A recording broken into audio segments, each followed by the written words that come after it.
turn it over to Rick to start. Oh, thanks so much to White Whale for hosting us and all of you for taking the time to listen in.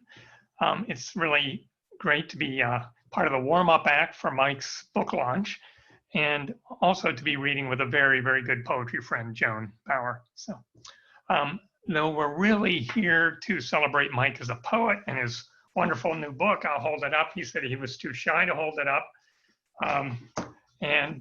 But I also want to kind of tip my hat to another aspect of his literary contributions, both as an editor at Autumn House Press and as editor and curator of Vox Populi. Vox Populi is an online sphere for poetry, politics, and nature. And it's just beautiful to look at too. It's wonderful aesthetically.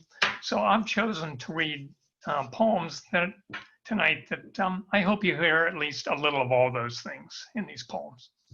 So I'm going to start with a kind of tightly rhymed poem from my first book.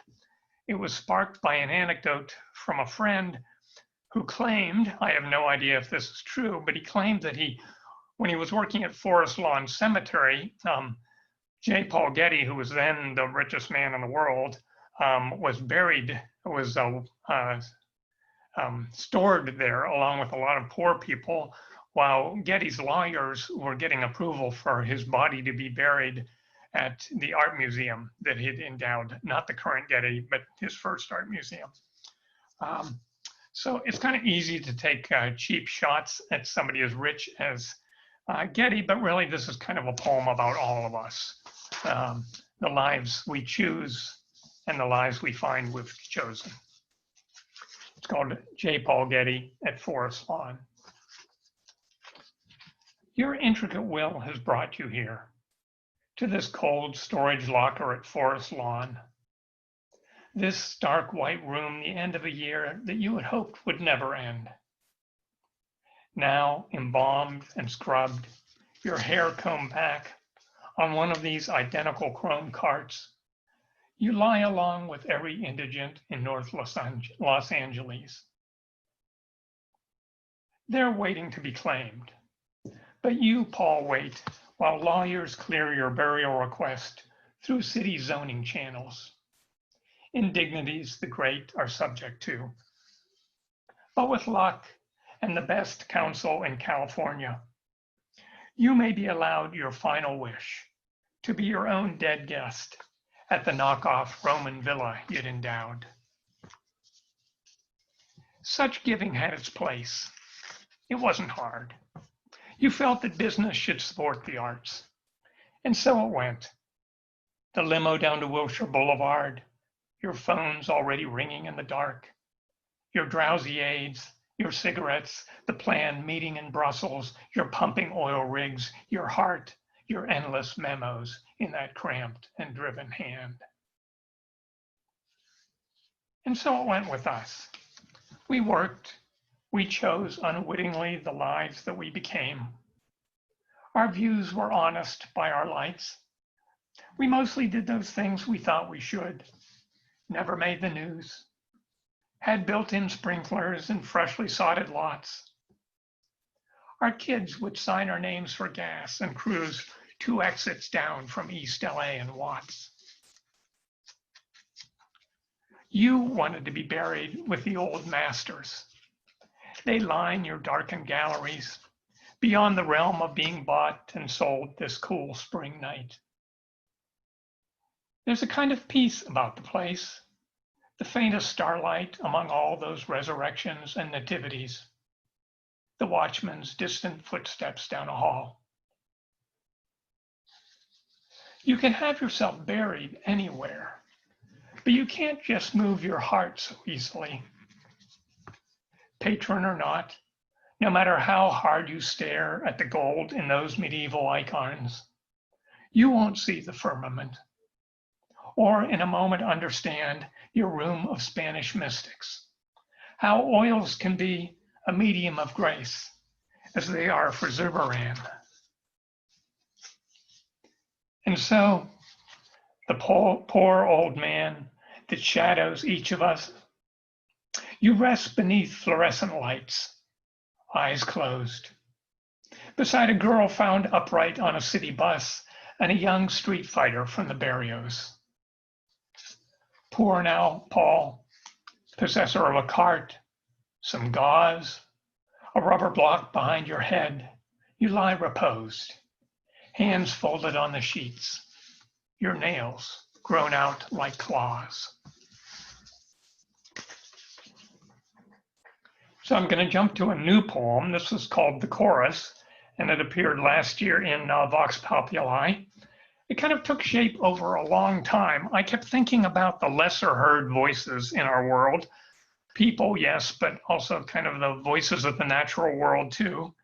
And I started imagining them as a kind of Greek chorus. The quiet ones, not in high places making all the decisions, but usually suffering the consequences. Yet, if we're honest, all of us in the chorus are complicit too, for better or worse, playing our own collective part. So this is a list poem. It's a list of things the chorus might do, or perhaps say, or someone might say about them. So here's the poem. The chorus.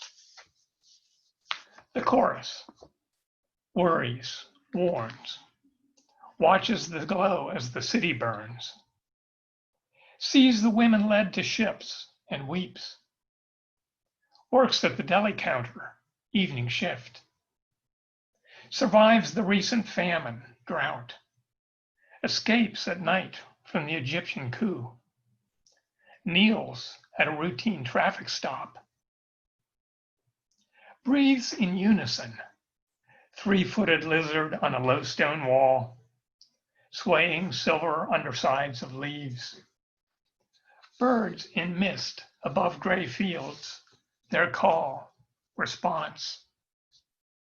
Willowy brown boy at the bus stop wants me to buy the transit pass he's got. What news from the watchman? What say the sibyls, oracles, sulfurs from the cave? Tells the on-the-street announcer.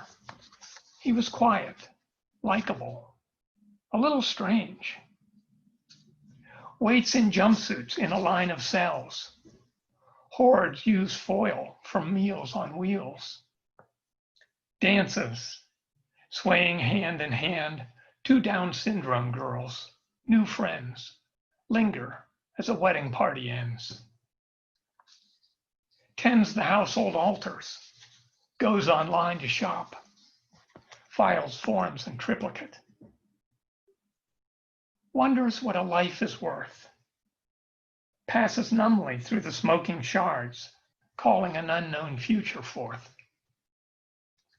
Timeless, trapped in time, impossible entanglement, ghostly traces in a cyclotron.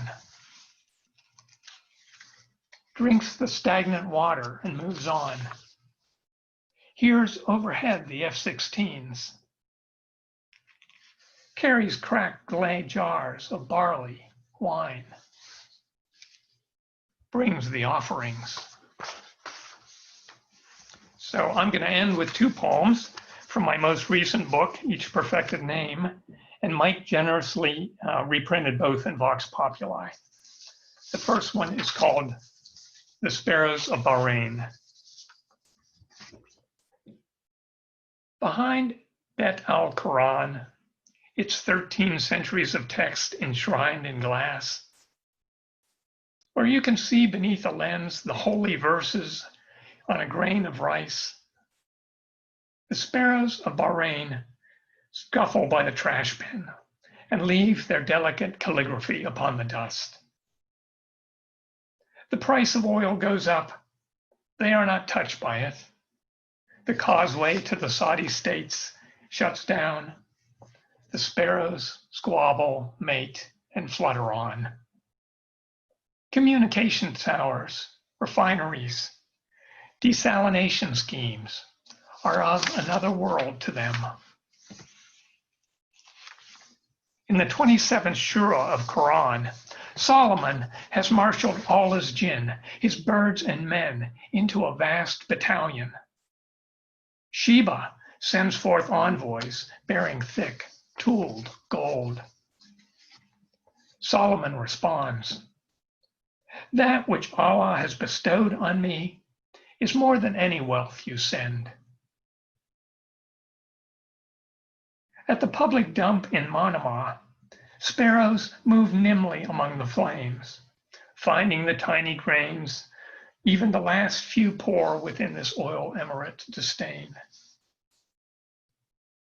On the final day, when darkness comes and mountains pass away like clouds, when the last oil spill has stained the last fair stretch of sand, when the spreading desert has engulfed the last hectare of working land, when the gardens and the office towers have drained the last sweet water flowing underground, will the sparrows of Bahrain break into flame? Will they become avenging angels, or only mark this desert place like feeble votive candles held against the dark? Well, it's autumn.